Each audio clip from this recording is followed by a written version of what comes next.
நிறைய பேருக்கு வந்து நேரங்கள் வேலைக்கு போயிட்டு இருந்தாலும் தினமும் ஒரு அரை மணி நேரமாவது நம்ம குழந்தைகளோட நம்ம மனம் விட்டு பேசணும். அப்பதான் நம்ம அந்த குழந்தைகளுக்கு பேரண்ட்ஸ் இருக்கிற பாண்டு வந்து இருக்கும். இது அம்மா இருந்துச்சு எப்போ பாரு இங்கே திட்டுட்டே இருப்பாங்க. நம்மளே சொல்லுங்க டீச்சர் எப்போ பாரு நம்ம சொன்னோம்னா 4 பேர் திட்டுவாங்க, டீச்சர் ஏதாவது சொன்னாங்க. அதே மாதிரி என்ன நடந்தாலும் தனக்கு என்ன நடந்தாலும் நம்ம பேரண்ட்ஸ் கிட்டேயோ டீச்சர்கிட்டையோ நம்ம உறவினர்கிட்ட சொல்ற அந்த நம்பிக்கை வந்து நம்ம குழந்தைகிட்ட ஏற்படுத்தணும்னு சொல்றோம். என்ன சொன்னாலும் நம்ம சொன்னச்சப்போ அப்புறம் பார்த்துக்கலாம் அப்படிங்கிற பேச்சே நம்ம வரக்கூடாது. நம்ம குழந்தைங்க என்ன சொல்றாங்களோ அதை வந்து நம்ம கண்டிப்பா ஒரு 10 நிமிடமாவது காது விட்டு கேட்கணும்.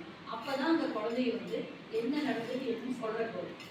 இப்போ இதுல ஒரு இது எங்களுக்கு ட்ரைனிங்ல ஒரு போட் காமிச்சாங்க. இப்போ நம்ம பெண் குழந்தைகளுக்கு வந்து நிறைய என்ன பாலியல் துன்புறுத்தல் தான் சொல்றாங்க. இப்போ நம்ம ஃபர்ஸ்ட் எல்லாருமே குட் டச் பேட் டச் எல்லாம் சொல்லி கொடுத்தோம். என்ன எங்க தொடணும் தொடக்கூடாது அப்படிங்கிறது. அப்புறம் கொஞ்ச நாள் என்னங்க டோன்ட் டச்ல தொடாம பேசுங்க அப்படின்னாங்க. இப்போ என்ன சொல்றாங்கன்னா கீப் டிஸ்டன்ஸ், இடைவெளி விட்டே பேசுங்க, யாரையும் தொட வேண்டாம். அப்போ நாங்கள் சொல்லியிருக்கோம் குட் டச்னா நம்ம பேரண்ட்ஸ் டச் பண்ணுறது, அப்புறம் நம்மளோட குடும்ப உறுப்பினர்கள் தாத்தா பாட்டியை ஹக் பண்ணுறது, அது எல்லாமே நல்ல தொடுதல். அப்புறம் இந்த தவறான தொடுதல்னா என்னன்னு சொல்லி கொடுத்துருக்கோம். இப்போ என்ன சொல்றாங்கன்னா பக்கத்து வீட்டுக்காரர்கள் யாருமே நம்ம குழந்தைகளை தனியாக பேச அலோவ் பண்ணக்கூடாது. ஃபர்ஸ்ட் அடுத்தது யாரும் தொட்டு பேச வேண்டாம் அப்படிங்கிறாங்க. அதாவது தெரியாதவங்ககிட்ட யாருக்கிட்டையும் பேசக்கூடாது. புதியவங்ககிட்ட வந்து நம்ம டிஸ்டன்ஸில் பழகணும்னு சொல்கிறாங்க. அப்புறம் நிறைய நம்ம அந்த இணையதளம் அந்த நிறைய இப்போ அந்த கொரோனா பின்னால் பார்த்தீங்கன்னா ஃபோனில் வந்து நிறைய குழந்தைய பார்க்குறாங்க. அதனால அதில் வந்து நிறைய லிமிட்டேஷன் பண்ணலாங்க. எதெல்லாம் குழந்தைங்க பார்க்கலாம் பார்க்கக்கூடாது அப்படிங்கிறது அதையெல்லாம் நம்ம கட் பண்ணி வைக்கலாம் அப்படிங்கிறாங்க. அப்போ எது டிவி பார்த்தாலும் சரி ஃபோன் பார்த்தாலும் சரி நம்ம முன்னிலையில் குழந்தைகள் நம்ம பார்வையில் இருக்கணும். அப்போதான் நேர்மையாக செயல்படுறதுக்கு கரெக்டாக இருக்கும் அப்படிங்கிறாங்க. அப்புறம் அதே மாதிரி அந்த டச்சு குட் டச் சொல்லி கொடுத்ததுக்கு இல்லாமல் நம்ம வந்து யாரெல்லாம் தொடக்கூடாது, யாருக்கு நம்ம பக்கத்தில் போகக்கூடாதுன்னு சொல்லணும். தனியாக குழந்தைகளை அடுத்த வீட்டுக்கு எதுக்கும் அனுப்பக்கூடாது அப்படிங்கிறாங்க. இப்போ வந்து ரொம்ப பாதுகாப்பாக பெண் குழந்தைகள் சின்ன குழந்தைகள் வந்து பெருசு வரைக்கும் ஓரளவுக்கு பெரிய குழந்தைகள் தங்களுக்கு என்ன நடந்தாலும் அது திருப்பி சொல்லும். ஆனால் ஒரு சில குழந்தைங்க சொல்லாது, அது ரொம்ப மூடியாக இருக்கும், ரொம்ப பாவமாக இருப்பாங்க. அதான் அவங்கள எப்படி அடையாளம் கண்டுபிடிக்கிறது அப்படின்னு சொல்கிறாங்க. அப்போ அந்த என்ன நடந்தாலும் தன்னுடைய பேரண்ட்ஸ் கிட்டையோ தாத்தா பாட்டி கிட்டையோ டீச்சர்ஸ் கிட்டையோ சொல்லணும். அவங்க கரெக்டாக அதை டீல் பண்ணுவாங்க அப்படிங்கிற நம்பிக்கையை வந்து நம்ம குழந்தைகிட்ட ஏற்படுத்தணும். எந்த நடந்தாலும் சொல்லணுங்கிற முதல் நம்ம என்ன சொன்னாலும் குழந்தைகள் கேட்டுக்கணும். ஏன்னா அப்போதான் அந்த குழந்தைங்க நம்ம சொன்னால் அம்மா அப்பா கேட்பாங்க அப்படிங்கிற மனநிலையை சுமூகமான மனநிலையை குழந்தைகளை நம்ம ஏற்படுத்தணும் அப்படின்னு சொல்கிறாங்க. அப்புறம் சப்போஸ் அப்படி ஏதாச்சும் நடந்தாலும் அதுக்கு இவங்க என்ன நடவடிக்கை எடுப்பாங்க, அந்த குழந்தைகள் அதுக்கு மீண்டு வர்றது எப்படி அப்படிங்கிறது. அப்போ நம்ம அதை சொல்லும்போது இனிமேல் எப்படி நடந்துக்கணும், அந்த குழந்தை மற்றவங்ககிட்ட எப்படி அவங்க செயல்பாடுகள் இருக்கும், நம்ம அவங்கள எப்படி ட்ரீட் பண்ணணும். அதுக்கு நிறைய குழந்தைகளை ஒதுக்கி வைக்காம என்ன சொன்னாலும் கேட்டு தட்டி கொடுத்து அதுதான் இது மாதிரி செயல்பாடுகள்லாம் செஞ்சு குழந்தைகளை வந்து நம்ம பாதுகாக்கணும் அப்படின்னு சொல்லி சொல்கிறாங்க. இதுதான் போக்சோ சட்டம் ஒன்று இருக்கு. அதில் ஈடுபட்ட எந்த தண்டனை அப்படின்னால நிறையா இருக்குது. நம்ம குழந்தைகளை வந்து நம்ம பாதுகாப்பாக வச்சுக்கணும் ஃபர்ஸ்ட். அப்புறம் அடுத்தது வந்து உங்களுக்கு 3 கவர்மெண்ட்டோட ஹெல்ப்லைன் நம்பர் கொடுத்துருக்காங்க. இப்போ இது மட்டும் இல்லை, குழந்தை தொழிலாளர்கள் இருந்தாலோ, நம்ம வீட்டு பக்கத்தில் ஏதாச்சும் குழந்தை ஸ்கூலுக்கு போகாமல் இருந்தாலோ, இல்லை நம்ம வீட்டு பக்கத்தில் குழந்தைகள் நம்ம வீட்டில் அது மாதிரி எதுனாலும் நம்ம சைல்டு ஹெல்ப்லைனுக்கு நம்ம புகார் பண்ணிட்டா அவங்க வந்து எதுவுமே கேட்க மாட்டாங்க. இந்த பகுதியில் இது நடக்குது, இந்த நிகழ்வு, இந்த செயல் அப்படின்னு சொன்னால் மட்டும் போதும். நம்ம யார் சொன்னதும் வெளியே வராது, அவங்களே அந்த ஹேண்டில் பண்ணிப்பாங்க. குழந்தை உதவி மையம் அந்த இயக்குனர் டைரக்டருக்கு அதே பண்ணி அவங்களே ஆளுகளை அனுப்பி நம்ம யார் சொன்னாங்க அப்படிங்கிறது எந்த பேரும் வெளிவராது.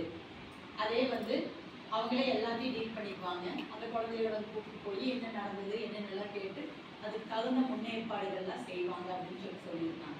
அதே மாதிரி பெண்களுக்கு அப்படிதாங்க. நம்ம பணிபுரியிற இடத்துல நம்ம வசிக்கிற இடத்துல எந்த தொந்தரவுனாலும் அதுக்கு ஒரு ஹெல்ப்லைன் நம்பர் கொடுத்துருக்காங்க. இப்போ ஃபஸ்ட்டு நம்ம தேர்வு நடக்குது, பாடத்திட்டங்கள், அரசுடைய நலத்திட்டங்கள், பாடத்திட்டங்கள் இருக்குது, எப்போ தேர்வு என்னது அப்படின்னு பொதுவாக கல்வி சார்ந்த என்னென்ன கேள்விகள் என்ன வேணாலும் கேட்கலாம். அது கலந்த செய்திகள்லாம் சேகரிக்கிறது 14417 அப்படிங்கிற ஒரு ஹெல்ப்லைன் நம்பர். அந்த நம்பருக்கு ஃபோன் பண்ணலாம். பொதுவாக குழந்தைகள் கல்வி சம்பந்தமா எந்த செய்திகள் வேணாலும் வாங்குறது. அடுத்தது மகளிர், நம்ம லேடிஸ் வந்து என்னென்ன இடர்பாடுகள் இருக்கு அவங்களோட அது சம்மந்தம் மகளிர் நலன், அவங்களோட பாதுகாப்பு, அதுக்கு 181 அப்படிங்கிற ஒரு ஹெல்ப்லைன் நம்பர் இருக்குங்க. அதை நம்ம யூஸ் பண்ணிக்கலாம். அதே மாதிரி அடுத்தது குழந்தைகளோட போக்சோ சட்டம், குழந்தைகள் வந்து துன்புறுத்தல், பாலியல் துன்புறுத்தல் மட்டும் இல்லை, தொட்டே பேசக்கூடாதுங்கிறாங்க, நிறைய அதில் வந்து சொல்றாங்க. அப்போ அது சம்பந்தமா குழந்தைகள் சம்பந்தமா குழந்தைகள் ஸ்கூலுக்கு போகாமல் இருக்கிறது, அதுக்கு 1098 1098ங்கிற அந்த நம்பருக்கு ஃபோன் பண்ணால் அவங்க எல்லாமே அதான் நம்ம வீட்டில் பக்கத்து வீட்டில் கொடுமையாக இருந்தால் குழந்தைகள் நிறைய துன்புறுத்துறாங்க, இல்லை மாற்றாந்தாய் பிரச்சனை இருக்குது அப்படி இல்லை, அது மாதிரி அதுக்கு எல்லாமே இந்த 1098 அந்த நம்பருக்கு ஃபோன் பண்ணி இங்கே இந்த இடத்துல இருக்குன்னு சொல்லிட்டா அவங்களே அதெல்லாம் எடுத்துக்குவாங்க. நம்ம யார் புகார் பண்ணது யார் பேருமே வெளியே வராது அப்படின்னு சொல்லியிருக்காங்க. அவங்க அவங்களோட கஸ்டடியில் எடுத்துக்குவாங்க. அது போலீஸ். அப்புறம் நம்ம எதாச்சுன்னா போலீஸ்க்கு ஃபோன் பண்ணிடணும், நம்மளுக்கு தெரிஞ்சும் அதை வந்து நம்ம தெரிவிக்காமல் இருக்கக்கூடாது வெளியே அப்படின்னு சொல்லியிருக்காங்க.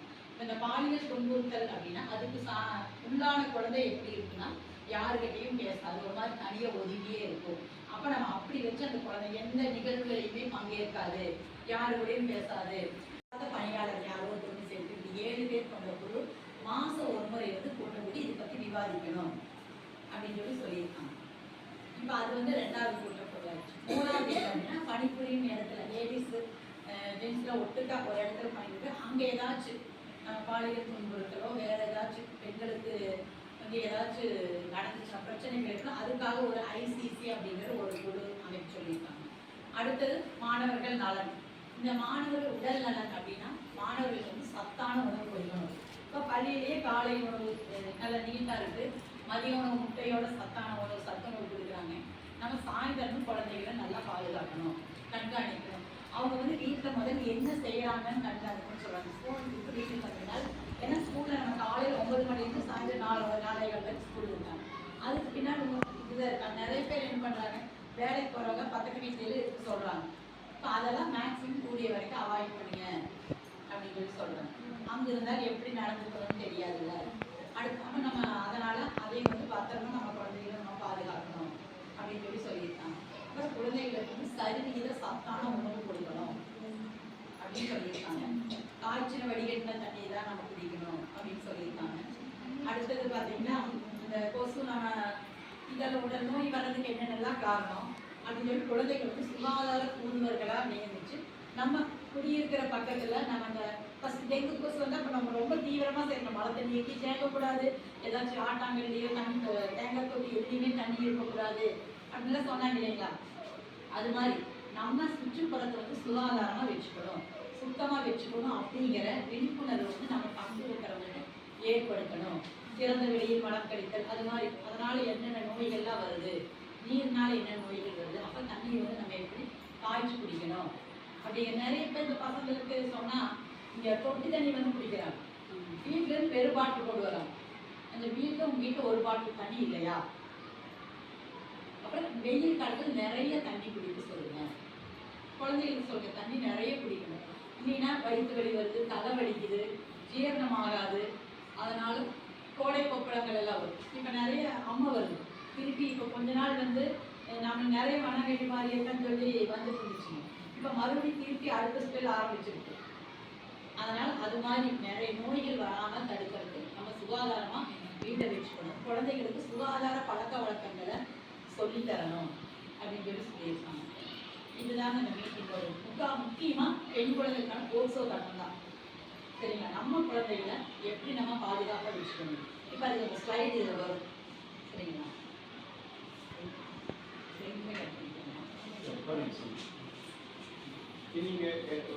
உங்கள் பேர் சொல்லுங்க, யாரோட குழந்தையோட அம்மா பேர் சொல்லுங்க. நீங்கள் பேசவே மாட்டீங்க, எல்லாம் உட்காண்டே சொல்லுங்க. உட்காந்து அவங்க வந்து ரெஸ்ட் பண்ணிடுங்க.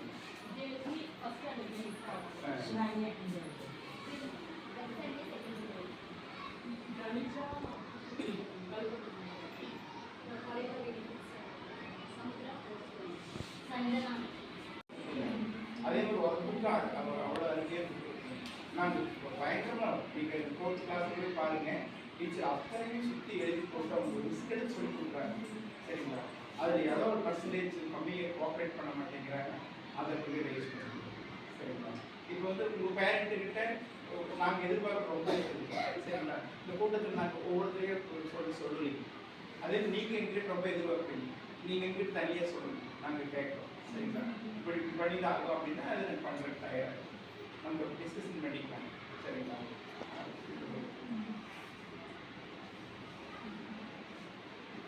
இப்போ இடையில ஸ்கூல் இப்போ நான் வந்து 9 மணிக்கு நீங்கள் அனுப்பிட்டீங்க, 4 மணிக்கு தான் கூப்பிடுவோம். இடையில கூப்பிடுறது இது ஒரு ரொம்ப பேர் வராங்க.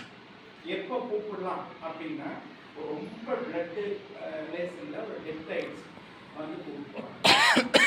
அந்த பொண்ணுக்கு வயிற்றால் போகுது ஃபோன் பண்ணி சொல்லியோ அல்லது அப்போ கூப்பிடுறாங்க. பயங்கரமான காய்ச்சல் இருக்குது கூப்பிடுறோம். மற்ற நேரத்தில் இடப்பட்ட நேரத்தில் நீங்கள் வந்து கூப்பிட்டு போகிறதுக்கு நீங்கள் சொல்லக்கூடாது. சரிங்களா? 4:10 இல்லாமல் நீங்கள் அந்த குழந்தைய கூப்பிட்டு போகணும். இது மாதிரி ஏதாவது சிக்கலான சமயம் மட்டும் ஒரு காயம் ஆயிடுச்சு, நான் ஹாஸ்பிட்டலுக்கு நான் கூப்பிட்டு போயிடுவேன். அது மாதிரி அப்போ வந்து நான் வீட்டு உணவோடு விட்டு வருவேன். மற்ற நேரத்துக்கு என்னாச்சுன்னா அது குழந்தைங்களுக்கு ஒரு இதாக போகும். சரி,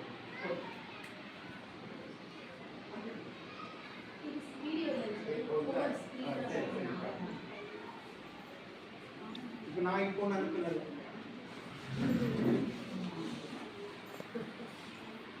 இப்போ அனுப்பினது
எப்பவுமே குழந்தைகளை தனியாக ஃபோன் யூஸ் பண்ணுறது நம்ம அலோவ் பண்ணக்கூடாது அப்படின்னு.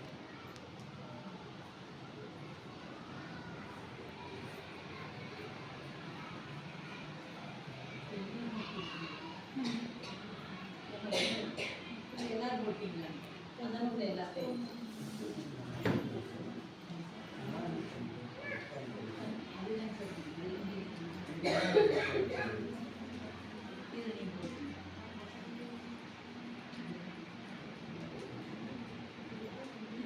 யாராச்சும் போடாமல் இருக்கீங்களா?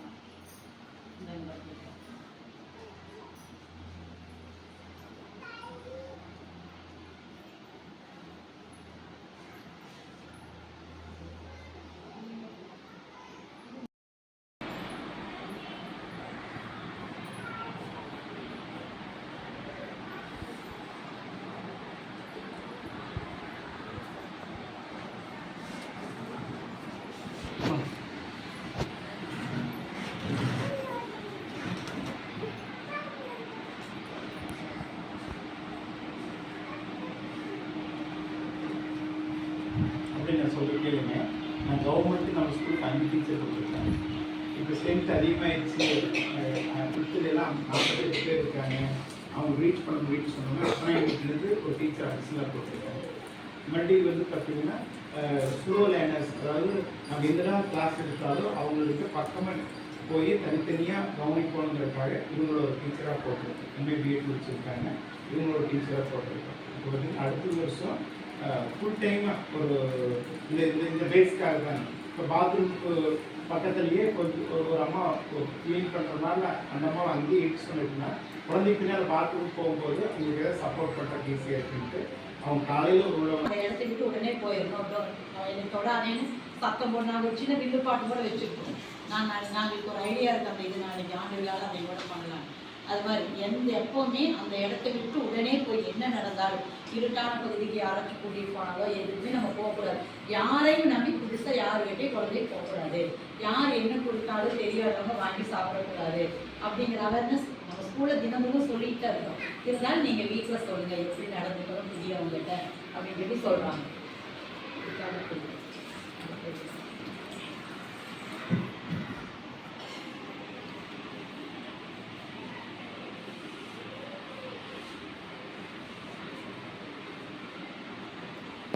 அப்புறம் நம்ம அப்படியே எது நடக்காதுன்னு சொல்லி நடக்கிறதுக்கு வாய்ப்பு இருக்கு அப்படின்னு சொல்லி சொல்லுவோம். பெற்றோர்கள் தங்கள் குழந்தைகளை உண்மையாக அன்பு காட்டி நல்வழிப்படுத்தினாலும் கூட அக்குழந்தைகள் துன்புறுத்தலுக்கு உள்ளாகும் வாய்ப்புகள் உள்ளன. எல்லா ஆண் பெண் வேறுபாடு இல்லை அப்படின்னு சொல்லி சொல்றாங்க. அந்த பாலியல் துன்புறுத்தலில் ஈடுபடுவதை பெரும்பாலும் குழந்தைகளுக்கு தெரிந்தவராகவோ நம்பிக்கைக்கு உரியவராகவோ இருக்கிறதுக்கு வாய்ப்பு இருக்கு அப்படின்னு நம்ம பக்கத்து வீட்டு நம்பி அனுப்புறோம்.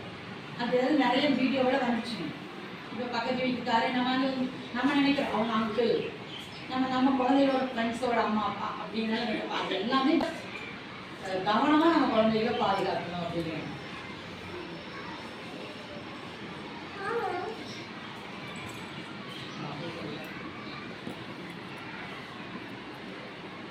அந்த பாலியல் துன்புறுத்தல் அப்படிங்கிறது உடல் ரீதியாக மட்டும் இல்லை, உணர்வு ரீதியாக போட்டு பயமுறுத்துறது, தவறான படங்களை காட்டுறது. அப்போ அந்த குழந்தை ஒரு தடவை டிவி பார்க்கறதே யோசிக்கும், நான் ஃபோனை பார்க்கறதுக்கு யோசிக்கும். அது மாதிரி உணர்வு ரீதியாக துன்புறுத்தல் நம்ம இவங்க இல்லாமல் நம்ம சின்ன குழந்தைங்களுக்கு நம்ம சொல்லுவது இல்லைங்களா, இந்த பூச்சண்டி நம்ம சாப்பிட சொல்லுவோம், அவங்க வர இங்கே வரேன் அதுவும் கூட ஒரு வகை நம்ம அந்த குழந்தைங்களுக்கு ஒரு உணர்வு ரீதியாக துன்புறுத்துறோம் அப்படிங்கிறாங்க. அந்த குழந்தைய பார்த்து பயப்படுறது, அந்த பயங்கிற உணர்ச்சி பின்னால் பெருசாகும் போது ரொம்ப அதிகமாகும் அப்படிங்கிறாங்க.